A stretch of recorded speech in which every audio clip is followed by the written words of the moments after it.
अपने आत्माओं, जब धर्मदास जी इन सभी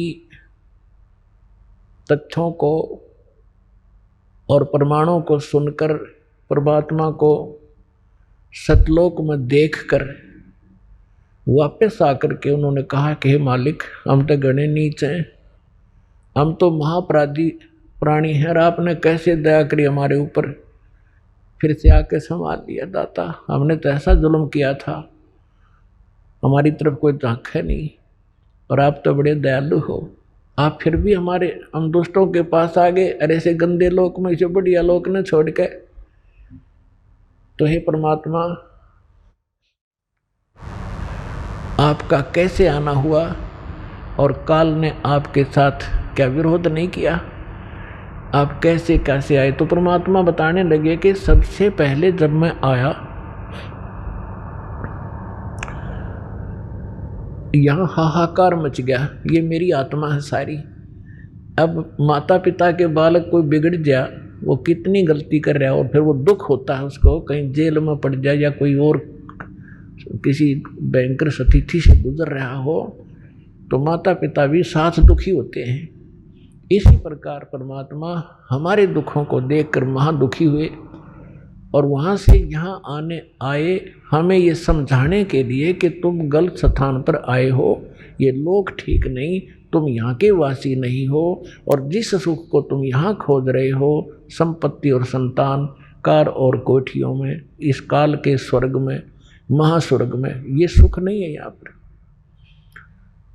तो सबसे पहले परमात्मा ने बताया कि मैं वहाँ खड़ा हो गया आकर जहाँ ये काल 1,00,000 मानव शरीरधारी प्राणियों के सूक्ष्म शरीर को भूनता है, उसमें से गंध निकालता है, और ये जीव, ये ऊपर का कवर तो यहाँ रह जाता है, हम इसके अंतिम संस्कार में लगे रहते हैं, 100 क्रियाएं फंड करवाते हैं ये नकली, और जीव वहाँ पर दुर्गति को प्राप्त हो रहा होता है जो सत साधना नहीं करके जाता। तपस्या पर भुने जाते हैं, वहाँ चटक मटक जीव होते हैं, हाहाकार मच जाती है, मरते नहीं सूक्ष्म शरीर में, पर पीड़ा घनी होती है।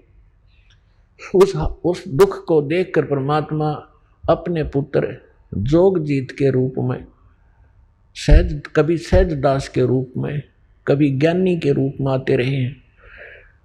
तो वहाँ जोगजीत के रूप में वहाँ आए, और ज्योत निरंजन वहाँ आकर खड़े हो गए उस तपस्या पर जहाँ जीव दुखी हो रहे थे। तो परमात्मा की शक्ति से वो तपस्या तो जल रही है, लेकिन जीवों को पीड़ा बंद होगी।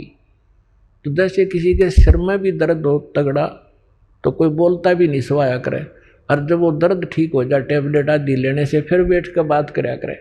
तो पहले वो बुरी तरह तड़फ रहे थे, हाहाकार माज रही थी, जब एकदम शीतल हो गए और ऐसे बैठकर देखा सामने चांद सा चेहरा उस परम पिता का, सुंदर मुखड़ा देखकर वो खुशी हुए और शीतलता महसूस हुई।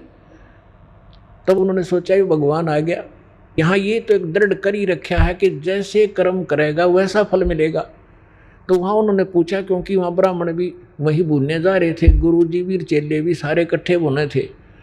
तो उन्होंने पूछा कि हे परमात्मा, हम यहाँ कौन से कर्म का दंड भोग रहे हैं?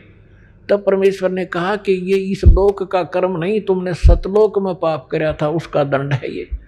तुम वहाँ उस भरी थाली का ठोकर मार के आए थे, उस सुख को छोड़कर आए थे इस काल के लोक में, वो दंड तुम भोग रहे हो। तब परमात्मा ने उनको सृष्टि रचना सुनाई, उनके वहाँ फंसने का कारण बताया। तो सभी जीवों ने कहा, भगवान हम इस गंदे लोक से निकाल लो। परमात्मा ने उनको शिक्षा दी कि जिस संपत्ति को आप अपनी मानते थे वो कहाँ है, क्या लाए साथ उठाकर? तुम्हारे साथ धोखा कर रखा है इस काल ने, तुम मानते नहीं हो। तो तब तो वहाँ तो सारे फंस रहे थे, हाथ जोड़े ने कहा जी अब बता दो, अब ले चलो सतलोक, अपने पीछा छुड़वा दो। परमात्मा बोले ऐसे नहीं, जब तुम जाए धरो जग नर देहा, तब तुम करना मम संत सत शब्द स्नेह। जब तुम नीचे जाकर मनुष्य शरीर प्राप्त हो और मेरा संत कोई ये सत्संग और ये ज्ञान तुम्हें सुना रहा हो, तो मेरी शरण आ जाना, फिर मैं आपको पार करूंगा। ऐसे नहीं।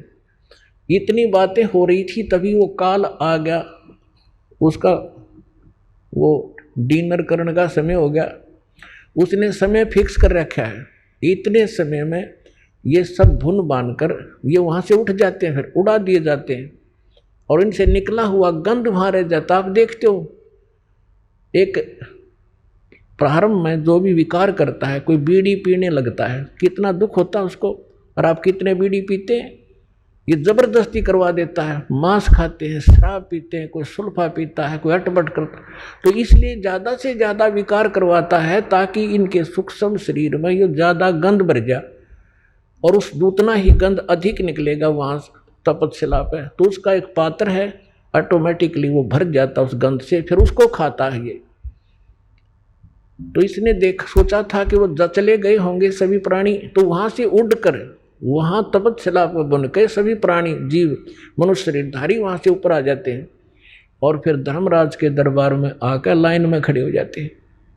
फिर अपने कर्मानुसार जिसने राजा बनना राजा बनो, गधा बनना गधा बनो, देवता बनना देवता बनो, इसने कोई टेंशन नहीं। हमारा किया हमें प्राप्त होता रहता है। तो इतने में वो काल वहाँ आ गया और काल ने कहा, देखा कि जोगजीत तू कैसे आ गया मेरे लोक में? वहाँ तो तूने मुझे मार कर निकाला था, भगा दिया था, तूने मेरी एक नहीं सुनी थी, 21 ब्रह्मांड समेत भगा दिया था। अब पहले तो बता तो पिताजी की क्या आज्ञा लेकर आया है? और उसके बाद जोगजीत आज तुझे मैं जिंदा नहीं छोड़ूंगा, तुझे बख्शूंगा नहीं। तू मेरे लोक में आया कि सार तूने वहाँ से मुझे निकाला था। तो जोगजीत रूप में परमात्मा खड़े थे। उन्होंने कहा कि भाई सुन ले बात, मैं नीचे के लोकों में जाऊंगा, ये सबसे ऊपर के 21वें ब्रह्मांड में इसने ऐसा एक जाल फैला रखा है, वहाँ गुप्त स्थान बना रखा है जहाँ ये तपस्या इसकी।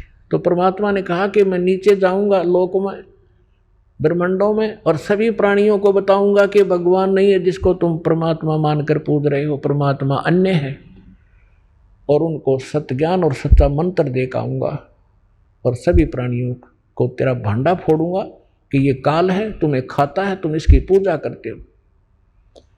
अब उसने सोचा ये तो मेरा सारा लोक उजाड़ेगा, पहले इसी को मार दूं। तो कहते हैं परमात्मा कि धर्मदास मुझे मारने के लिए इसने भयंकर रूप बनाया और जैसे अभी खत्म कर देगा, मेरे ऊपर झपट्टा, तो मैंने सतनाम का सुमन कर दिया शुरू। अपने आत्माओं, धर्मदास जी के माध्यम से परमात्मा हमें एक संकेत बता रहे हैं कि कभी आप पर कोई आपत्ति यहाँ आ जा, जिसको जो भी मंत्र प्राप्त है, प्रथम मंत्र प्राप्त है तो प्रथम मंत्र, सतनाम प्राप्त है तो सतनाम का आप जाप शुरू कर दीजिए। आपकी वो आपत्ति ऐसे जाएगी जैसे कभी सोची भी ना हो कि एकदम बला न्यों टल जाएगी। सार नाम प्राप्त है तो सार नाम का जाप करिए। तो परमात्मा कहते कि मैंने उस सतनाम का मंत्र का जाप शुरू किया और इस काल ऐसे झटका लगा इसको जैसे गिर गया पृथ्वी पर। कबीर सागर में लिखा है कि वहां से वो भाग लिया, पाताल में पहुंच गया, उस शेषनाग के लोक में जा गिरा। तो कहते मैं साथ साथ गया, इसको वहां से पकड़ के लाया कि चल ऊपर, और वहां आकर ऐसे गिर गया जैसे पक्षी की पंख कट जाती हैं, उड़ा नहीं जाता, तड़फता रहता है, फड़फड़ाता रहता है। ऐसा असहाय हो गया। जब इसने देखा कि इसके पास कोई जबरदस्त शक्ति मंत्र है तो इसने चापलूसी की और मेरे चरण पकड़ लिए नीचे आके और कहा कि तू मेरा बड़ा भाई, मैं आपका छोटा भाई। बड़े तो छोटे तो हमेशा जो है शरारत करते हैं, गलतियां करते हैं, और बड़े तो अक्षमा ही किया करते हैं। आप मुझे माफ़ कर दो, मैं तो आपको पिता के तुल्य मानता हूँ। तो परमात्मा कहते मैंने कहा कि बोल क्या क्या चाहता है तू। तब इसने मुझे वचनबद्ध किया कि वचनबद्ध हो तब मैं मांगू। परमात्मा ने कहा, परमात्मा को पता था कि मांगेगा बालक। परमात्मा कबीर जी बोले कि ठीक है, मैं वचनबद्ध हो गया, मांग क्या मांगता भिखारी। तब इस काल ज्योत निरंजन ने कहा कि 3 युगों में जीव कम ले जाना, और चौथा युग जब कलयुग आवे तब तब शरण जीव बहु जावे। ऐसा वचन हर मोह दीजिए, तब संसार गमन तुम कीजिए। इसने क्या मांगा कि सब 3 युगों में सतयुग त्रेता द्वापर माही, तीनों युग जीव थोड़े जाही। और फिर क्या मांगा कि परमात्मा जब भी कलयुग में आप आओ और अपना ज्ञान सुनाकर अपना बनाकर आप जीव ले जाना, आपके ज्ञान को माने वो तुम्हारा हो जोगजीत, और जो हमारे यानी काल के ज्ञान को माने वो हमारा हो, आप बाई फोर्स ना ले जाना। तो परमात्मा ने कहा बाई फोर्स ले जाना हो तो मैं वैसे ले जाऊं। अब ये वहाँ से नहीं टेके, जब ये सारा संपन्न थे अब कैसे रुक जाएंगे इसको वैसे ले। जैसे हजरत मोहम्मद जी को परमात्मा लेकर गए बगैर ज्ञान समझाए, वहाँ जाकर फिर इसने नीचे की सारी प्रभुता इनके पास थी, वहाँ रुके नहीं, नीचे आ गए। तो परमात्मा ने पक्को पता था कि सबको ऐसा ज्ञान से रंगूंगा, सच्चाई से, तब इनकी एक प्रबल इच्छा जागेगी। जैसे हमारी यहाँ इसके साथ आने की प्रबल इच्छा हुई थी, ऐसी प्रबल इच्छा आपकी उत्पन्न होगी सतलोक जाने की। इस ज्ञान से आपके अंदर इतना जबरदस्त प्रेरणा होगी और भक्ति की शक्ति इस मन को दूर करेगी, आत्मा को उठावेगी। फिर आपकी एक सच्ची लौ लगेगी वहाँ जाने की, जब आपकी भक्ति बढ़ जाएगी और यहाँ के दुख आपको साफ दिखाई देने लग जाएंगे। जितनी काल की भांग उतरती जाएगी उतना ही आपको इस ज्ञान का अधिक रोशनी प्रकाश होता चला जाएगा।